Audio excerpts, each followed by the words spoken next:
Sometimes your plans and Allah's plans are the same. Sometimes. Sometimes you decide to go somewhere and Allah decides to let you go also. Sometimes you decide to go to a college and Allah gives you admission into that college also. You decide to graduate early and Allah lets you graduate early also. So things go according to your plan. All that means is your plan and Allah's plan was the same for that one thing. But sometimes your plan and Allah's plan are not the same. Sometimes you want to stay in that job for 10 years, but you get fired after 6 months. Sometimes you apply to this school and you had the best application, but you still didn't get in. And people with a worse application than you got in. It happens. Sometimes your plans and Allah's plans are not the same.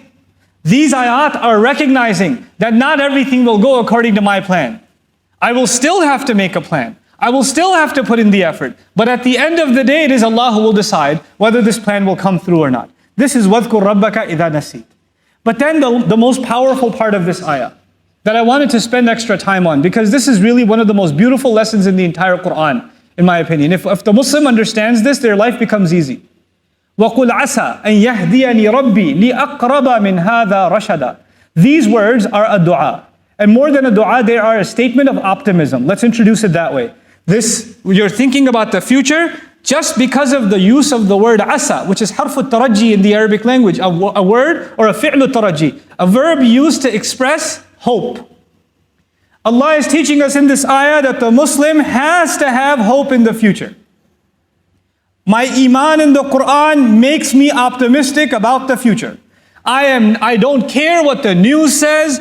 I don't care what happened yesterday and the day before and the day before and the day before. I will not be among those Muslims who sit on a table and say the situation of the ummah keeps getting worse and worse and worse. Oh my God, things are only going to get much, much more terrible. And there's another tragedy coming, I guarantee you. Watch what happens. Oh, you think 9/11 was bad because it's the anniversary, right? You think 9/11 was bad? Oh my God, that was nothing. Watch what happens to the ummah now and then watch what happens now. This attitude is directly against the ayah of this book.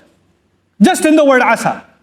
You're supposed to be full of optimism and hope that Allah will make things better for you, for the people around you, for humanity. You're supposed to have that attitude. And then he says that what should you say about your own future? Asa an yahdiyani rabbi. Perhaps my master will guide me. He'll give me guidance. What is the most optimistic thing you can have in your future? Everybody wants a better job, or better financial situation, or a better family situation, a better health situation. We want all of these things, but you know what? The most fundamental thing you and I need, more essential than the oxygen that we're breathing, is Allah's guidance. So once you have that, everything else will work out. When you don't have that, you can have everything else and you have nothing. So in this ayah, there's an optimism that Allah will guide me. Asa an yahdiyani rabbi. That my Rabb will guide me, my master will not forget me. I remember him when it comes to the future. He will remember me when it comes to the future. See, when I say inshallah, I've remembered him. And because I remembered him when it came to the future, he will remember me. فَاذْكُرُونِي أَذْكُرْكُمْ. Remember me, I'll remember you. Mention me, I will mention you. Now Allah is giving you the guarantee of guidance. And again here, an important thing for Muslims to understand. Today, so many people I meet around the world have the same questions. Wallahi al-alim. It doesn't matter which part of the planet you go, people have the same confusions today. Same questions over and over again. And one of the most common questions I hear is people say, you know, there are so many different versions of Islam. So many different videos about what the Quran means or what hadith means. And some people believe in this and other people believe in that. This sheikh gives this fatwa, that one gives that fatwa. Should I follow this or should I follow that? Somebody says this is halal, somebody says this is haram. I don't know anything anymore. It's all confusing. There's so many variations. How am I supposed to get guidance? How do I know if I'm even following the right thing? How am I supposed to know? It's too much information for me to process. And I agree, we are living in information overload. We are bombarded with so many different perspectives, even within Islam. Look at the audience that is sitting in this hall. Even though we're locals from this area, most of us, the way that you've learned about Islam from the person next to you is very different. The teachers you've had, the people you've been exposed to, the lessons you've learned, they're very different from each other. So there's a lot of variation in how we are exposed to Islam, and a person gets overwhelmed and says, how am I supposed to know if I'm even following the right thing? And you know what? This ayah is the answer. I don't guarantee guidance, and YouTube doesn't guarantee guidance. And Google doesn't guarantee guidance. And people don't guarantee guidance. It is our hope that Allah Himself will give me personally guidance. Guidance will not come from anywhere else. Whether you have no information or over information, that doesn't matter. That Allah will guide you to the right course depends on how much you asked Allah, not anyone else. And once you ask Allah, you don't have to be nervous anymore because you have absolute certainty that Allah will give you guidance. He does not turn anyone away. Getting guidance from Allah is not difficult. It is not difficult. Allah has opened the door of guidance wide open for those who seek it. We just have to be people who seek it. That's it. I mean, this ayah belongs to Surah Al-Kahf, and I can't talk enough about Surah Al-Kahf as is evidenced in this khutbah. But these Ashabul Kahf, these people of the cave that we read about every Friday, these people have no prophet around them, no alim around them, no sheikh around them, no sahabi around them. They're by themselves and they live in a village where everybody worships idols. And they come to a conclusion that, there can only be one God. They don't even know how to say it. And we can't worship these things. لَن نَدْعُوَ مِن دُونِهِ إِلَهًا. We can't worship other gods. And that was enough for Allah to guide them. With no knowledge. With no revelation, nothing. That was enough for Allah to guide them and guide them so much that today, people who study the deen for years and years and years, study tafasir of these young men who knew nothing compared to the ulama that learned from them.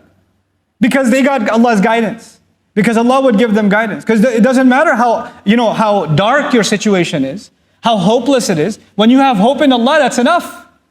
That's just enough. عسى أن يهديني ربي لأقرب من هذا رشدا. Now the last and what I consider the most beautiful part of this expression. Perhaps Allah will guide me. Guide me to what? Guide me to what? He says لأقرب من هذا رشدا. The language of this is so profound, and in a khutbah I can't give you grammar lessons because you'll have a headache. So I want to try to make this as simple as I can. In the Arabic language, sometimes you say over there, and sometimes you say all the way over there. When you say all the way over there, you're saying that I'm guiding you to your destination. If you just say over there, maybe you get over there, then you have to go somewhere else and somewhere else and somewhere else. But if I say all the way over there, then I've told you that that's where you have to go. You don't have to go any further than that. When the lam is used, عَسَىٰ أَن يَهْدِيَنِي رَبِّي لِي أَقْرَبَ. Al-lam. This lam, what it suggests, this is al-muntaha. There's no higher thing to ask for in this dunya. If you get this, there's nothing better to ask for. If the word ilah was used, then you get there, then go for something else and go for something else. You see? So what I'm asking Allah in this ayah, and what you're asking Allah in this ayah, is for something that if you have it, there's nothing better. It is the ultimate end. Now what is that ultimate end? He says, لِأَقْرَبَ مِنْ هَذَا. Closer than this. I hope Allah will guide me closer, all the way closer than this. What does the word this mean? This means where I am right now. Now let's understand what this means in simple language. All of us, alhamdulillah, thumma alhamdulillah, have some degree of guidance. The fact that we're sitting in the house of Allah on Jumu'ah means Allah has given us some guidance. Some people Allah has given more guidance, some Allah has given less guidance. Some have more knowledge, some have less knowledge. Some have better attention when they pray, some have less attention when they pray. We're not all on the same level. That's a fact. But you know what this dua is telling you? My ultimate goal is to get closer to Allah than I am today. I am not here to compare myself to someone else. I'm just here to compare myself from where I am right now. If I can just work on getting better than what I am right now, that is the ultimate success before Allah. There is no higher success. You will never become perfect, I will never become perfect. All we can work on is becoming a little bit better, and then a little bit better, and then a little bit better. Just getting a little closer to Allah and a little closer. And if a person dies becoming closer to Allah, they are successful. And a lot of people, you know what they do? They compare themselves to others. Well, this one's already memorized the entire Quran. Look at how they recite. They're at the masjid every single day. They're there before the adhan is even called. They're worshiping Allah so much more. They're so much more knowledgeable. They have so much more. They know Arabic. They know tafsir. They know this. They know that. Or they dress better as Muslims than I do. Don't compare yourself to anybody else. That's not what Allah wants. Allah is not going to put you next to someone else and compare. He doesn't even want you to compare yourself to others in dunya. Forget akhirah. Not even in dunya. لا تتمنوا ما فضل الله به بعضكم على بعض. Don't wish for what other people have. What Allah has given some preference over others. Don't do that to yourself. So what are we learning then? We're learning that if, for example, you're starting to recite Quran today, You're 35 years old, you haven't even opened the book for 30 years, and you decide to start reading Quran today. You can't even get through Bismillah. You don't even know what a ba looks like anymore. Now you have to learn like children. There are people who are your age who can read like adults, but you have to read like a child. But that's okay. That's okay. When you learn even that alif or that ba, and you make a little bit struggle closer to Allah, and you died that way, maybe you're better than even a alim. Maybe you're better than a hafiz of Quran, who memorized the whole book but has no appreciation, didn't want to make themselves a better person. Because who wants to make themselves a better person is in the heart, and Allah knows that. So don't underestimate where you are with Allah. People can underestimate you, Allah does not underestimate you. People make it sound like guidance from Allah is hard, it's expensive, it doesn't come easy. And Allah is opening the doors of it wide open. He's just asking for you and me to embrace it and say, Ya Allah, guide me. Bring me a little closer to yourself. لِأَقْرَبَ مِنْ هَذَا رَشَدًا, in terms of uprightness, in terms of guidance. The last word of this ayah, رَشَدًا, actually acknowledges that the fact that you're making this dua means that you're already on some guidance. That you shouldn't say that I'm misguided.